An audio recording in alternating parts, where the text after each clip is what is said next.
If you're dressed like a waitress, why not head to the kitchen and cook something for us? The words cut through the air, right between the classical music and the clinking of crystal glassware. It wasn't loud, it wasn't shouted, but it hit with force, like a slap in the face at a $4 million gala. Aurora Blake, the woman targeted, just stood there silent, in a plain white cotton dress, with no labels, slightly scuffed ballet flats, and unbrushed, loosely flowing hair. She wasn't carrying a Hermes clutch, nor wearing Van Cleef diamonds like the others in the hall. She didn't respond.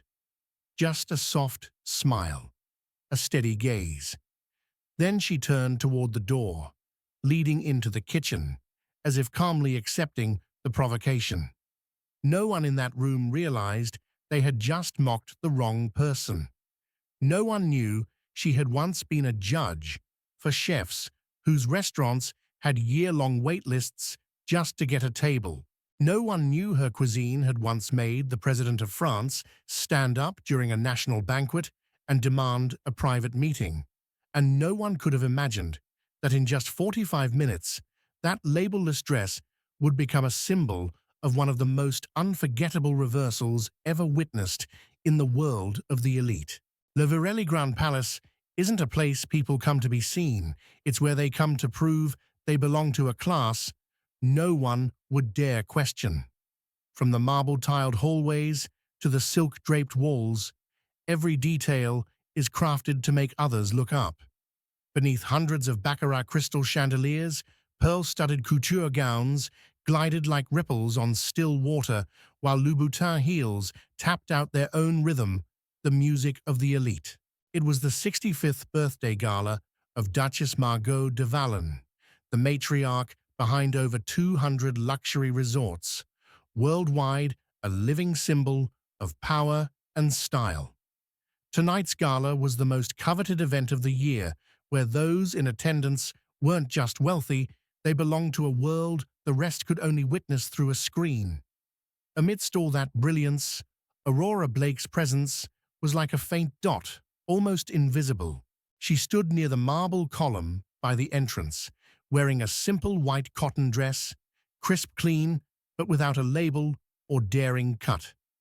Her flats were worn at the heels, and her long hair, left to fall naturally, no spray, no shimmer.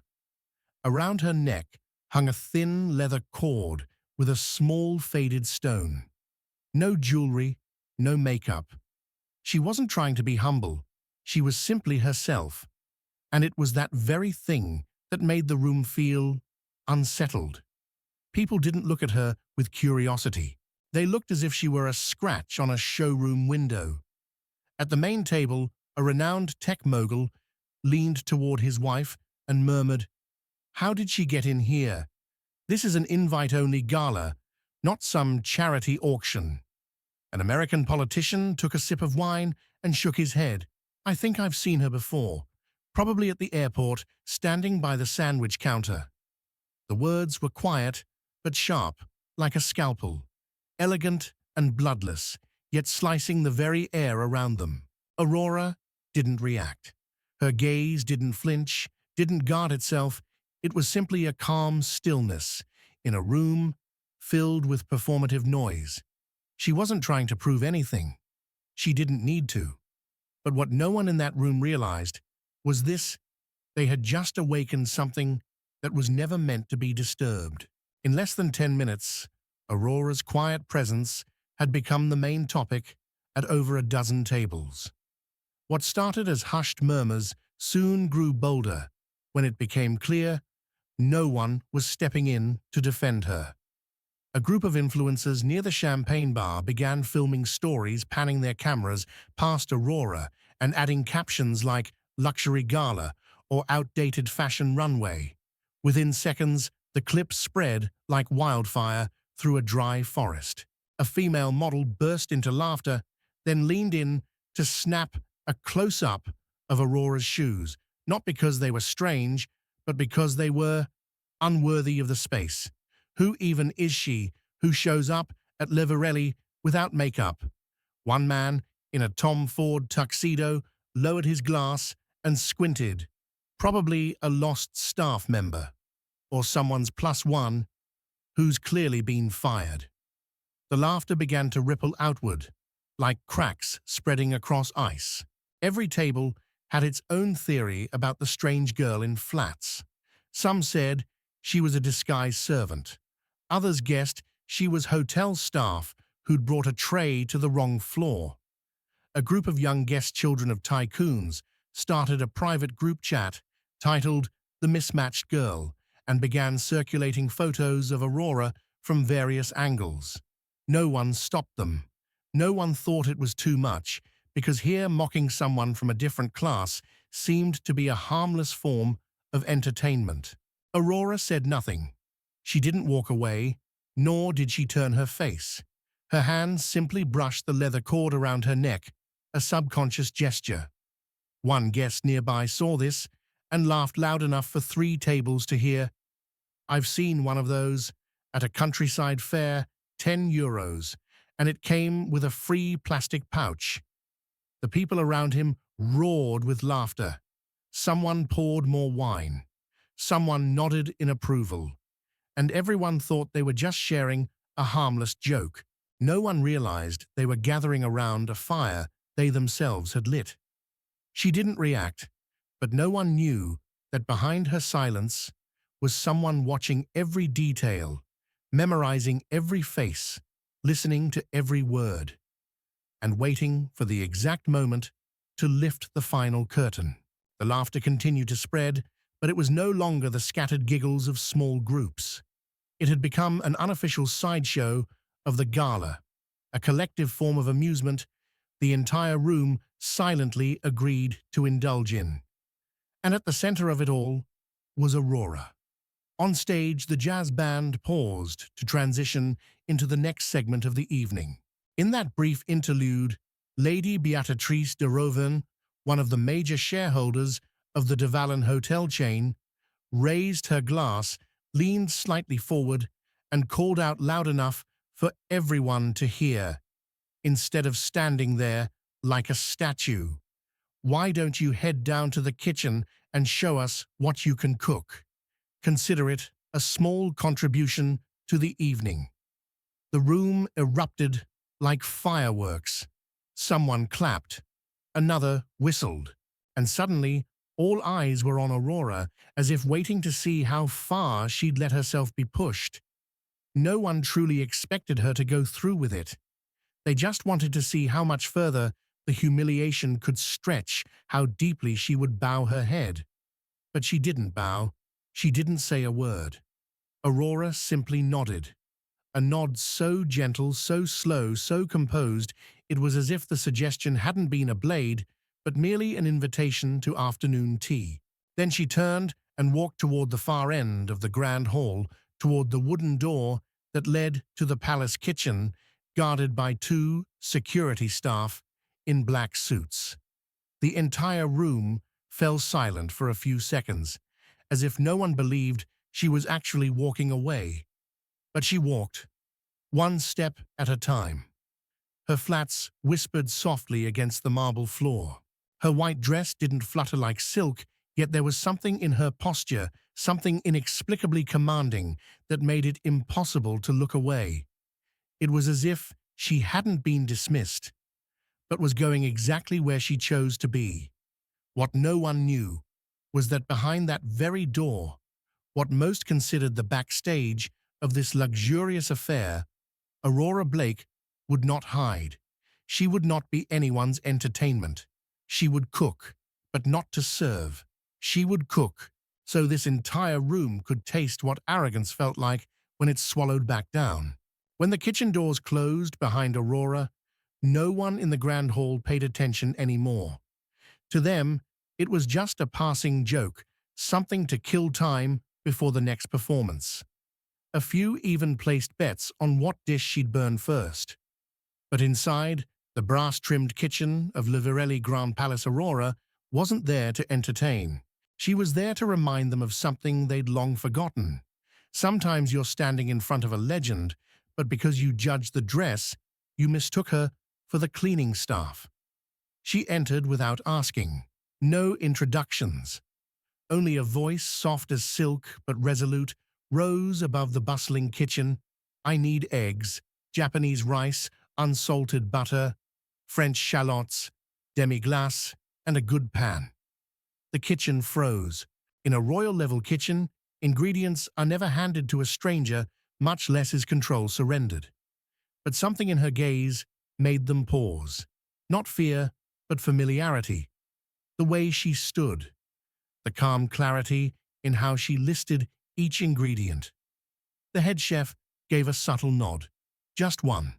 Wordless understanding. Then gestured silently for the sous chefs to follow her instructions. Aurora didn't take notes, didn't carry a recipe. She didn't need to. Every flick of her knife, every tilt of the pan, every time she lifted a lid, it was all so precise that the noise around her faded. She wasn't cooking to show off. She wasn't cooking to apologize. She was cooking to say something that words could never express. They call it skill. But in Aurora's hands, it was a language spoken through fire and flavor. The aroma began to spread. First, the scent of melting butter, then caramelizing shallots, and finally, the unmistakable crisping of rice, blending with demi-glace, gently reduced with white wine. The entire kitchen held its breath. No one moved. No one spoke. They were witnessing something no chef could fake. This was no longer a dish. It was a declaration. Aurora spooned the rice, laid the golden omelette gently on top, and folded it with millimeter precision. She finished with a smooth layer of rich brown sauce, no garnish, no theatrics, just one dish, on a plain white plate, no colors, no design. Just like her, so simple, it was overlooked, yet one taste would leave a mark no one would ever dare forget. No one stopped her as she carried the dish back into the hall. No one asked what she had done in the kitchen. They simply watched as she passed by, placed the dish on the buffet table, and walked away. No speech, no announcement. Because that dish would speak for itself. Aurora's dish sat quietly on the buffet table like an outsider among silver platters and menus curated by royal chefs. No name card, no description, no decorative slogan. Just a golden sheet of omelette covering a bed of pan-seared aromatic rice, topped with demi-glace sauce, draped like a theater curtain. No one knew where it came from, and even fewer would have guessed that such a humble dish could appear at the most elite gala in Europe. Until Julian Wells, the famously stoic food critic from Le Goût magazine, stepped forward. Known for being emotionally impenetrable and almost impossible to impress, he said nothing. He simply scooped a small spoonful and brought it to his lips like it was the final test of a long day. But as the first bite melted on his tongue, he stopped. His spoon froze mid-air. His facial muscles stilled. No dramatic reaction, just a silence so absolute it said everything. And then came the second spoonful. Then a third. No comments. No answers to the questions being hurled his way. He only spoke slowly, almost in a whisper. This dish isn't meant to impress. It's meant to reach something we forgot we still had. People froze. A businessman stepped forward to try it. Then a female ambassador followed. Then Margot de Valen's son. Each one approached out of curiosity, intending to take just a taste, but none stopped at a single spoonful. Within 5 minutes, the entire buffet table stirred to life. Questions filled the room. Who made this? What is this dish? It's not on the main menu. Who brought it in? By that point, no one remembered the cotton dress or the worn-out flats. All they could focus on was a dish that shook their understanding of class and redefined elegance. And then the truth found its voice from a familiar tone at the back of the room. Lucien Marchand, the 3 Michelin star chef and former judge of the Grand Prix Culinaire, stepped out from stage left. He wore a pristine white chef's coat, a small silver nameplate gleaming under the chandeliers. He didn't look at the dish. He looked directly at Aurora, still standing quietly behind a marble pillar, observing. "Ladies and gentlemen," he said, "I know that dish. I know exactly whose hands created it. Because I was the one who taught her to cook nearly 10 years ago at the Paris Culinary Royal Academy." A collective murmur rose, then vanished into complete silence. He continued, "The woman some of you called a stranger, a waitress, or even an embarrassment to this event, is Aurora Blake, the winner of the Grand Prix Culinaire, the woman who once made me rise before the entire judging council and bow my head." No one laughed. No one breathed too loudly. Those who had mocked her, filmed her, whispered behind her back, were now face to face with a name they had only read about in culinary books, never expecting her to appear in such a simple dress. Aurora didn't step into the center of the room. She didn't have to. Her name, her dish, and the reverence from a culinary legend had already spoken for her. The banquet hall, once bursting with laughter, now felt suffocatingly heavy. Those who had mocked Aurora didn't know where to look. Some tried to maintain an expression as if nothing had happened. But they knew, and the entire room knew, tonight's joke was over. And they had made fools of themselves before the very woman they had insulted with ignorance disguised as sophistication. Lady Beatrice de Roven, the first to utter, "Why don't you go cook something for us now?" trembled so badly she couldn't hold her champagne glass steady. Her throat dried up as Aurora's gaze swept briefly across her, calm, without anger, without venom, yet sharp enough to make her heart skip a beat. Amélie de Vallon, the host's daughter who had live-streamed Aurora's shoes to mock her, sat frozen. The phone in her hand buzzed relentlessly with social media notifications. But this time, not praise. It was outrage. It was the hashtag Chuck apologized to Aurora.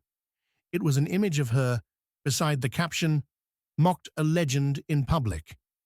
The main sponsor behind Amélie's influencer projects had just issued a formal statement withdrawing support. At the table to the left of the stage, Marcus Velland, a real estate mogul who had sneered that Aurora was probably here for a free meal, lowered his head to check his phone. An email from a Japanese partner had just arrived. They were requesting an indefinite postponement of their contract. The reason: his name was now tied to public class discrimination. Within just 20 minutes, the stock price of the company he managed had dropped by 2%. Aurora never said a word. She didn't demand justice. Her silence became the mirror reflecting the dignity and self-respect, or the lack thereof, in every person present. She didn't just make them ashamed. She forced them to confront who they truly were, and that more than any bitter dish they'd ever tasted was the hardest thing to swallow. Lucien Marchand stepped toward Aurora and placed a hand on her shoulder. "I used to think that the greatest talents never needed to return to the stage," he said softly. "But today, you did it not with words, but with flavor, and you won." The press swarmed in. Flashbulbs sparked like fireworks. Those who once saw her as an inconvenience now said nothing, and some even stood up. Because Aurora, in her simple white dress in the flats, no one had cared to glance at before, had just become the most powerful woman in the room. No designer label, no endorsements. She only needed to be herself. The entire hall rose in applause as Lucien Marchand spoke Aurora's name. The woman most underestimated that evening was now the one before whom the entire room bowed. Those who once laughed began offering apologies. Sponsorships were pulled. Reputations quietly crumbled. Aurora didn't need to say another word. With just a single dish and a steady gaze, She had dismantled an entire framework of prejudice the elite had built around themselves all night long. She walked out of the palace, carrying nothing except the respect that at last the whole room had no choice but to give her. Aurora's story reminds us of a powerful truth. Real worth isn't in appearances or brands. It's in how you carry your dignity when the world turns its back on you. In a society quick to judge by surface, sometimes all it takes is one person who chooses to stay silent the right way, to change everything. If you've ever been underestimated, if you've ever been judged just because you didn't fit their mold, remember Aurora Blake. And if this story spoke to you, leave a comment below. Share it with someone you believe needs to hear it. Don't forget to like and subscribe to Toch Story so you never miss a story that helps you believe more deeply in yourself.